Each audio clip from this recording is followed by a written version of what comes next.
Victoria, see noorepere korter siin Tallinna külje all on sulle tulnud juba siis, kui maja alles projekteeriti?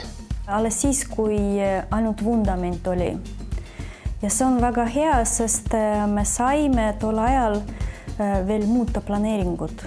Huvitav on veel see, et tegelikult kujunduse käigus muutusid tööülesanded, mõne ruumi funktsioon. Ja oli niimoodi, et esialgu planeerisime kabinetti esimesel korrusel ja tuli välja, et teeme hoopis lapsetuba. Juhtub ka niimoodi. Selles kahekorruselises korteris üks muudatus sai veel projekteerimise käigus juba tehtud, et elutuba, mis algul pidi olema siin ka teine tuba, siit on sein ära kaotatud. Ongi hea, et me alustasime nii varakult, et arutasime ja tulime järeldusele, et liiga pisikene see suur tuba ja ehitaja ei hakanud isegi ehitama. Seda seina säästsime nii raha kui aega. Kodusüda on kindlasti elutuba ja köök, mis siin on siis koos. Mis olid selle põhilised lähteülesanded sinu jaoks? Tegu on noore perega. Neile meeldib külalisi vastu võtta. Neile jubedalt meeldib süüa teha. Kui on tegu suure peoga ja palju külalisi kodus, siis on väga mõnusalt saab kõiki ära paigutada ja laud näiteks käib lahti ja samas saab mõnusalt aega veeta, minnes pärast ka puhketsooni divani peal. Ruumi planeering võimaldas teha meil köögisaart. Söögi tegemine muutub rohkem sotsiaalseks tegevuseks ja samas saare juures on väiksed pukid, hommikul saab mõnusalt kohvi juua. Nii köögimööbli kui elutoa kõvamööbli on sinu jooniste järgi valmistanud kallamööbel. See on modernne, minimalistlik, aga väga mahukas. Üritasime väga mõistlikult kulutada igat sentimeetrit ja tekitasime hästi palju panipaigasid ja igasugused kappekesi, et saaks silmapilkselt kiiresti ka koristust teostada. Ka tööpinnad on siin kergesti puhastatavad ja hästi vastupidavad. See on üks tähtsamatest nüanssidest just neile, kes armastavad süüa teha ja vahest midagi läheb üle, midagi kukub ümber. Köök ei ole ju näitus. Köök peab olema selline, et saaks süüa teha ja mõnusalt tunda ennast vabalt. Selliseks materjaliks väga hästi sobib kvartskivi, mis on vastupidav, tugev ja ei imbu sisse. Lastega peres on väga oluline ja mugav, kui ka põrandad on kergesti hooldatavad ja vastupidavad. Põrandamaterjaliks ma kasutasin LVT põrandakatet. Ta on tugev ja vastupidav igasugustele krimustustele ja põhimõtteliselt seda katet saaks ka köögi osas kasutada, aga klient soovis keraamiliste plaatidega seda teha.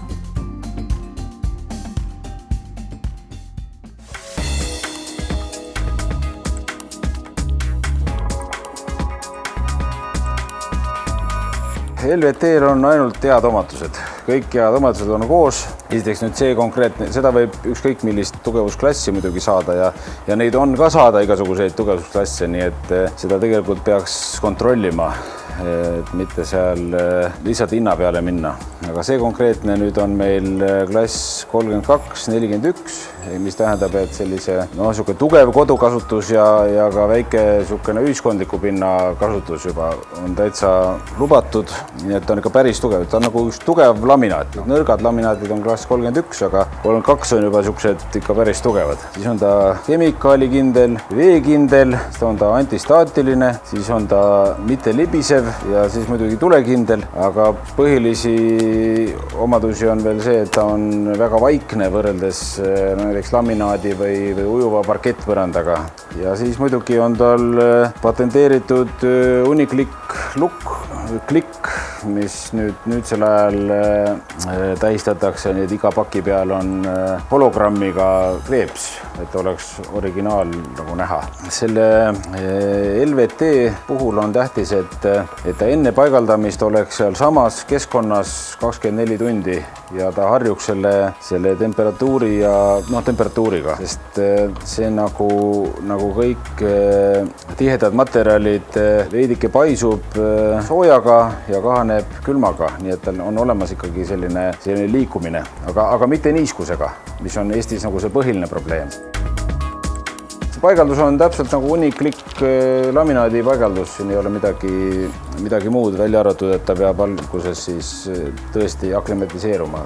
No see on nüüd kõikide koeraomanike unistuste põrand üldsegi, sest see on kriimustuse ja kraapimise kindel, see on jalale astudes soe, see summutab sammu müra ja kõige lisaks see on niiskuskindel, ehk siis kõige muude vedelike kindel ka nagu. Ja ta on nüüd klikksüsteemiga, nii et sellega tõesti seda ülilihtne paigaldada, seda võib panna ilma alusvahuta, aga võib panna ka veel spetsiaalse alusvahuga, mis annab veel lisa seda sammu müra summutust nagu 23 detsibelli. Täitsa supermaterjal ja üldiselt see buumib maailmas väga kõvasti ja vahetab suure hooga välja üldse nagu laminaati igal pool ja parkette ja üldse igasuguseid puitpõranda ja poolpuitpõranda katteid. Seda on väga super lõigata, see on ainult ühe tavalise gipsinoaga tõmmatakse kriips, lihtsalt see pealiskiht tuleb läbi lõigata ja siis murda klõksti ära ja mitte mingit prahti ega tolmu ega mitte midagi, et väga joonlaua järgi, kui pikuti on vaja lõigata, siis joonlaua järgi ja siis samamoodi, et hästi lihtne paigaldus. Meil on nüüd ka täitsa uus toode sellest kevadest, mis on Instalei, mis on niisugune kummimatt, mille peal on liimikiht. Matt pannakse põrandale ja siis see on kaetud liimikihiga ja sinna peale pannakse ükskõik mis põrand, mis liimub selle mati külge ja see annab samamoodi 26 detsibelli sammumüra summutamist, mis on juba väga palju, ta teeb ikka väga vaikseks juba selle põranda, eriti sellised kõlavad põrandad. Ja lisaks sellele matile on veel üks niisugune kasutuskoht, et kui ei taheta põrandat päriselt liimida aluspõranda küll, näiteks kommertspindadel, mingitel poodide, kohvikute all on näiteks keraamiline plaat või midagi sellist ja siis tahetakse peale midagi muud, panna näiteks kuskile keskele mingi muu põrand, siis selle sama mati peale liimitakse see teine põrand, ei liigu mitte kuskile sealt ja siis saab pärast, saab selle lihtsalt viia minema. Liistuvalik on meil päris suur, mis on Küberiti liistud, seal on terve suur kohver, nii et igale olukorrale leidub seal õige liist nagu.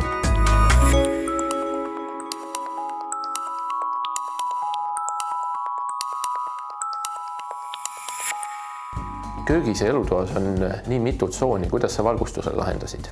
Ikka igasugused tujud tulevad peale, kui sa võib-olla ei taha tugevat valgustust kasutada, saadki natukene romantilisemat ja sellist privaatsemat valgustust. Sellepärast ka lagedega tulid sellised mõtted ja ideed ja süvistatud valgustitega ja LED-ribadega ja seinte peal on seinavalgustit, mis saab dimmerdada.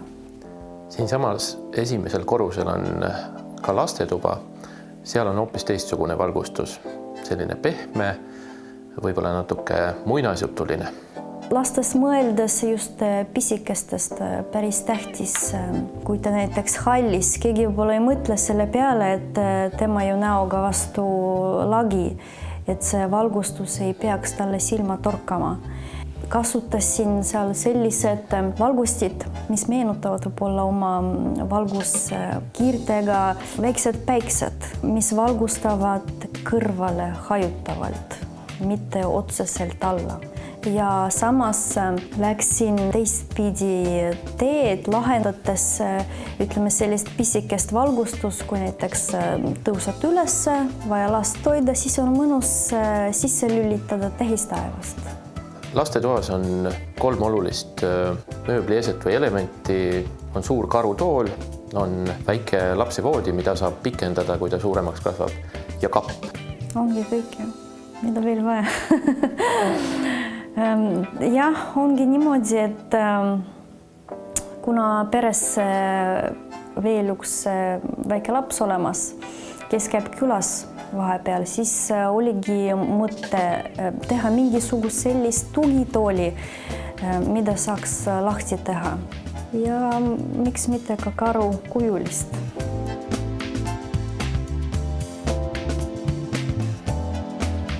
Altkorruselt üles viib väga ilus trepp ja mis on ka väga kaval trepp. Alguse ikkagi sai minu ideest ja mõttest, et see trepp ei peaks nagu silma riivama, ta võiks sulanduda interjööriga, eriti kui essika ei ole nii suur. Ja samas kasutasin trepi alust panipaiga jaoks. Trepi valgustus oli lahendatud niimoodi, et kui sa astud astmete peale, trepi valgustus hakkab põlema. Ja trepi astmetel kasutasime astekatted vaibast, mis on juba valmis kujul, müügis päris mugav. Et ei libise, kui sa jooksuga lapse juurde jooksed teisel korrusel. Sisetrepid on eramutes ühed massiivsemad ja arhitektuurselt olulisemad elemendid. Kuidas oleks õige nende lahendamisele läheneda? Treppidega peaks alustama juba, kui hakkate ehitama. Juba siis, kui te ehitate teise korruse põrandat. Siis tuleks teha võimalikult suur trepiava, et saaks teha võimalikult suure astmelaiusega trepi ja võimalikult väikse astmetõusuga, et oleks trepp võimalikult mugav. Samas ei tohi ka unustada, et trepp peaks olema võimalikult lai, et seal oleks mugav kõndida ka üksteisest mööda kõndida. Ja seega, kui te saate teha võimalikult suure trepiava, siis te saaksite kasutada trepi alust, kui te ehitate astmevahed kinni panipaigana, et saate sinna ka panna oma tolmuimeja või mida iganes. Ja treppide puhul on võimalik ajada suhteliselt ligilähedalt sama tooniga, mis on põrand, peitsida ka astmed, käsipuud, et oleks kõik võimalikult sarnane. Kui vaatame siin kaht näidist kõrvuti, üks on klassikalisem ja teine on modernsemasse interjööri, mis nende kohta öelda võiks? Antud trepp üleni puidust, võime kasutada ka piirdena klaase, sobib pigem sellisesse renoveeritud majja ja nii-öelda vanemasse interjööri. Aga nüüd liigume edasi metalli peale, kus meil on õhulisus, sobib paremini kokku uutemate majadega, kus meil on kasutatud rohkem klaasi, avaramad ruumid. Kõige odavam materjal on mänd-sõrmjät, järgnevaks on mänd oksaga, mis on fikslamelliga, et tähendab seda, et tal ei ole sõrmjätki ühendus. Järgnevaks võiks olla kask ja pöök, mis on ühes hinnatasemes ja siis järgmiseks oleks tamm ja kõige eksklusiivsem on siis klaas ja metallkandjatega trepp. Kindlasti mänd on selles suhtes natukene halvem puu, kuna ta on pehme. Tal tekivad kiiremini kulumisjäljed. Kui on võimalus, soovitaksin alati kasutada kas siis kaske, mis on siis männi ja tamme vahepeal või siis tamme. Nii et ühtegi standardlahendust teil ei ole? Standardlahendust ei ole, et kõik teeme kliendi projekti järgi.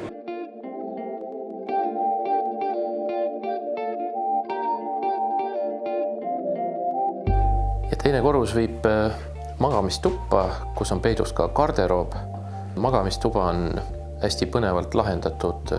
Voodipäitsis on selline ribiline akustiliselt toimiv paneel. Ja voodipeats oli valmistatud eritellimisel. Peatsa sisse projekteeritud valgustus annab sellise rohkem romantilisema õhkkonda. Magamistuba ei ole sugugi suur ja samamoodi kasutasin igat sentimeetrit. Ja mahus ka suur garderoob. Ta näeb välja nagu omaette tuba. Ja samas ta ei paista ka kohe silma, sest esiteks saab mõlemalt poolt sinna sisse ja ukse mehhanismid on peidetud lae sisse. Koostöös Nottoga sai valmis see tore vannituba. Kasutasin seal täitsa uusi keraamilisi plaate uuest sarjast. Nad meenutavad kivistunud puitu. Ja samas esialgselt võib tunduda, et ta on päris kirju, aga meie kontseptsiooniga sobis väga hästi. Seal on nii heledaid kui tumedaid plankusid, et hästi huvitav tuli välja. Ja kuidas pererahvas koostööga rahule jäi? Inimesed jäid väga rahule, et hakkame juba järgmist projekti mõtlema, kuna pere suureneb, vaja suuremat elamist. Hakkame maja projekteerima.